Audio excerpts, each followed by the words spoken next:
자, 동사는 이중 양도담보입니다. 자, 노트를 펴봅니다. 자, 노트를 펴보면 동사는 이중 양도담보 나와 있는데 우리 전 시간에 배운 것이 뭐죠? 전 시간에 배운 것을 다시 한번 올라가 보면 자, A가 채무자고 B가 채권자였다. 그땐 돼지 기르고 있었죠?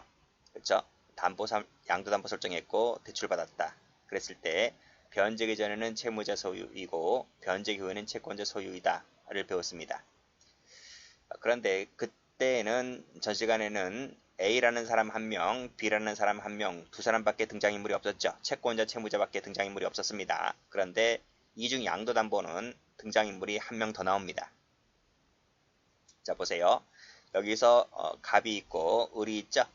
똑같습니다. 양도담보를 설정한 겁니다. A가 채무자, 갑이 채무자, 을이 채권자 이거예요. 그런데 제가 앞에서는 변제기 전에는 채무자 소유이고 변제기 후에는 채권자 소유라 했는데 이것은 두 사람 사이에서만 그렇습니다. 두 사람 사이에서만. 자, 그런데 이중 양도담보에는 1명 더 나오죠. 그렇죠? 1명 더 나옵니다. 1명 더 나오는데 자, 이 갑이라는 사람이 양도담보를 설정해 놓고 이 양도담보물을 이 갑을 모르게 채권자 모르게 지 멋대로 처분해요. 처분할 수 있는 권한이 있습니까? 없습니까? 분명 위에서는 변제기 전이라면 채무자 소유라 했지만 그건 두 사람 사이에서만 그런 것이고요. 제3자가 등장했을 때에는 그때는 이 변제기 전이라 할지라도 소유권이 누구한테 있느냐면 담보 목적물의 소유권은 채권자한테 있어요. 채권자한테. 우리 저 뒤에서 명신탁 배우겠지만 명신탁이랑 똑같은 거예요. 거기서도 제3자가 등장하게 되면 소유권은 누구한테 넘어간다? 채권자한테 넘어간다. 그래서 채권자한테 있는 것이기 때문에 갑은 지 멋대로 이 담보물을 설정 못합니다. 이것은 갑은 처분 권한이 없기 때문에 왜? 소유권은 을에게 있는 것이므로. 따라서 갑은 처분 권한이 없기 때문에 이것은 무권리자가 되어버려요. 무권리자가 된다는 말은 이 갑이 지 멋대로 이 담보 설정을 못한단 말입니다. 이것은 무효야. 무효. 무권리자 행위이기 때문에 법적으로 무효란 말이죠. 무효이기 때문에 지 멋대로 이 담보 목적물에 병이란 사람 또는 그 외의 사람에게 찾아가서 담보를 놨다 할지라도 이건 법적으로 무효이기 때문에 을이 손해보는 일이 나야 안 나요? 을은 손해보는 일이 안 나요. 무효라서. 그래서 결국 이 갑이 을 몰래 담보 설정한 것은 횡령 배임이 된다 안 된다? 안 된다. 이 말입니다. 안 된다. 그래서 갑은 을에 대해서 배임죄가 될 여지는 없는 것이다. 이런 말이죠. 됐어요? 됐어요. 자, 두 번째 봅니다. 이것은 뭐였어요? 이것은 양도담보를 설정한 거잖아요. 똑같이 양도담보를 첫 번째 한 번 있었고 두 번째 양도담보가 있었던 것이잖아요. 그래서 무효가 됐던 것입니다. 그런데 사안을 좀 바꿔볼게요. 사안을 바꿔봅니다. 역시 대외적으로는 을 소유이고 아직 변제기 전입니다. 자, 갑이란 사람이 이제는 정이란 사람에게 아예 팔아버렸어. 담보 설정한 것이 아니고 아예 매각시켜버렸어. 매각시키면 소유권이 넘어가잖아요. 넘어갑니다. 넘어갔을 때 이 매각한 행위는 이 담보권자인 을에 대해서 배임이 될까 안 될까? 분명 여기서 갑은 처분 권한이 없다 했잖아요. 없는데 담보권 설정할 때만 그래. 소유권이 넘어가잖아요. 그랬을 때는 판례가 배임죄가 된대요. 을에 대해서 배임죄가 된다는 거야. 그리고 병에 대해서는 배임죄가 안 된다. 왜? 병은 담보권자가 아니기 때문에. 이 갑이 병에게 해준 것은 법적으로 무효이기 때문에 병은 담보권자가 될 여지도 없어서 갑이 정에게 팔아먹은 것은 병에 대해서는 배임죄가 안 된다는 거야. 여기까지 이해되시죠? 이해되시죠? 지울게요. 자, 분명 제가 갑이 병이란 사람에게 매각한 것은 을에 대해서 배임죄가 된다고 했는데 그리고 병에 대해서는 배임죄가 안 된다고 했는데 판례가 바뀌었습니다. 판례가. 그래서 예전 노트 갖고 계신 분들은 이 동그라미를 X로 바꾸세요. X로. 이게 바뀌었다. 최근에 바뀌었다. 그래서 둘 다 X입니다. 둘 다 X, 둘 다 X. 배임이 안 된다. 안 된다. 됐죠? 역시 금전 채무이기 때문에 그래요. 자, 그 부분을 봅니다. 다시 한번 가볼게요.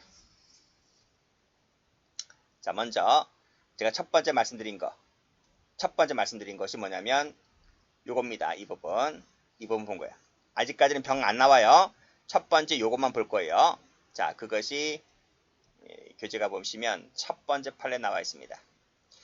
자, 피고인이 에어컨을 양도담보로 제공했다. 점유개정 방식으로 여전히 내가 점유해 왔다. 즉 채무자가 그쵸? 이를 또다시 제3자에게 양도담보로 제공한 것은 뭐다? 무효란 말이에요. 무효. 법적으로 무효이기 때문에 따라서 밑에 보시면 자 뒤에 담보권자인 제3자는 처음 담보권자인 피해자에 대하여 여기서는 처음 담보권자가 누굽니까? 여기 보시면 을이란 말이에요. 을. 그래서 처음 담보권자에게 배타적인 자기 담보권을 주장할 수가 없는 것이다. 왜? 무효니까. 무효라서 그래요. 따라서 이와 같이 이중 양도 담보 제공했다는 것만 갖고서는 처음 담보권자에게는 뭐다? 배임죄가 되지는 않는다. 배임죄가 안 된다 이 말입니다. 누구에 대한 관계에서? 처음 담보권자에 대한 관계에서. 왜? 무효니까. 그것이 바로 제가 여기서 말씀드린 거예요. 그쵸? 그래서 여기 다시 한번 가보시면 갑이 병에게 양도담보 해준 것은 법적으로 무효다. 왜? 무권리자가 한 것이기 때문에. 그래서 배임죄가 안 된다. 그쵸? 이 부분이 이 에어컨 사건에서 설명하고 있는 겁니다. 두 번째. 자, 성형사출기 사건 나와 있습니다. 자, 갑은 을은행으로부터 갑은 채무자고 을은행이 이제 채권자가 되는 거예요. 대출받으면서 성형사출기 공장기계입니다. 세 대를 양도담보로 제공을 했다. 그래서 이 사람은 채권자가 되고 이 사람은 채무자가 된 거예요. 자, 근데 이 채권자 몰래 다시 계속 점유하고 있던 중에 다시 병이라는 채권자 사이에서 이중으로 양도담보를 체결했다. 이거 뭐라고요? 무효라고요. 무효인 거예요. 왜냐하면 이 사람이 대외적으로 소유권자이기 때문에 그래요. 권자이기 때문에 을은 무권리자. 대외적 처분권한이 없는 거야. 그래서 무효가 된 겁니다. 자, 그랬는데 그래서 이건 뭐다? 이것은 뭐다? 자, 이 부분 따라 적으세요. 이 부분은 뭐다? 을에 대한 관계에서 을에 대한 배임죄가 되지를 않는다. 자, 됐습니까? 자, 필기하세요. 배임죄 안 됩니다. 자, 그러나 갑은 병에게 위 사출기를 현실 인도하지 않고 여전히 내가 점유하고 있는 거죠. 그렇죠? 점유하고 있던 중에 정이라는 또 다른 사람에게 또 다른 채권자입니다. 이 사람에게 역시 이때는 매각한 거야. 매각하고 아예 소유권 넘겨버렸다는 거죠. 공장기계 팔아버렸다는 거예요. 공장기계를. 그렇죠? 팔아버렸다. 이것은 무슨 죄가 될 거냐 이런 말입니다. 이 부분. 자, 요때 누구에 대한? 그치, 을에 대한 이 부분은 을에 대한 배임죄가 되느냐? 옛날에는 된다 그랬죠? 옛날에는 이것이 된다 했습니다. 그런데 지금 이 부분이 X로 바뀌었어. 똑같이 적으세요. 이 부분이 배임죄가 안 되는 것으로 바뀌었다. 그리고 이 부분을 색깔칠합니다. 이렇게 배임죄가 안 되는 걸로 바뀌었다. 그래서 둘 다 안 됩니다. 둘 다 안 된다. 자, 그래서 판결 내줘볼게요.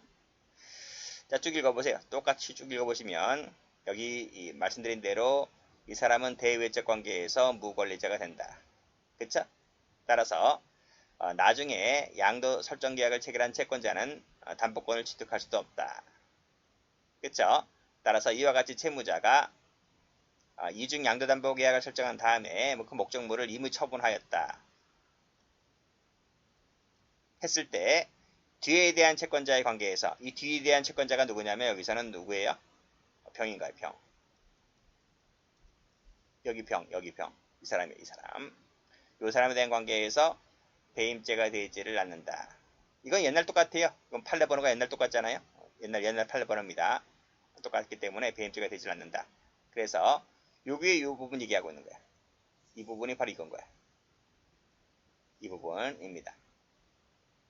그럼 이거는 어디 나와 있느냐? 이 부분은 뒤에 여기 이 각주 보시면 여기 나와 있죠. 그렇죠? 최신 여기 전환합의체 판결 때문에 그때 매각했다라고 했을 때 을 은행에 대해서도 무죄가 되고, 그렇죠? 병에 대해서는 여전히 무효입니다. 여전히 무죄인 건 맞는데 여기 바뀐 거예요. 이 부분이 전환합의체 판결에 의해서 바뀐 부분이다.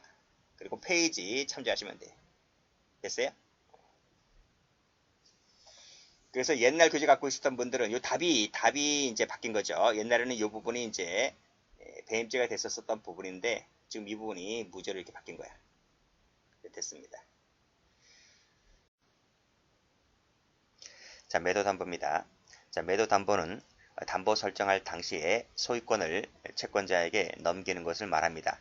나중에요, 변제기가 되어서 채무자가 이제 변제를 하잖아요. 그러면 소유권을 찾아오는 그런 형태의 담보를 매도담보라고 합니다. 자, 그래서 도표를 보면요.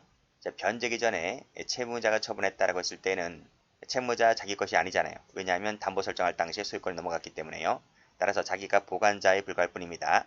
따라서 보관자인 채무자가 변제기 전에 처분했을 때는 횡령죄가 가능하고요. 변제기 후에 처분했을 때는 관련 판례가 없습니다.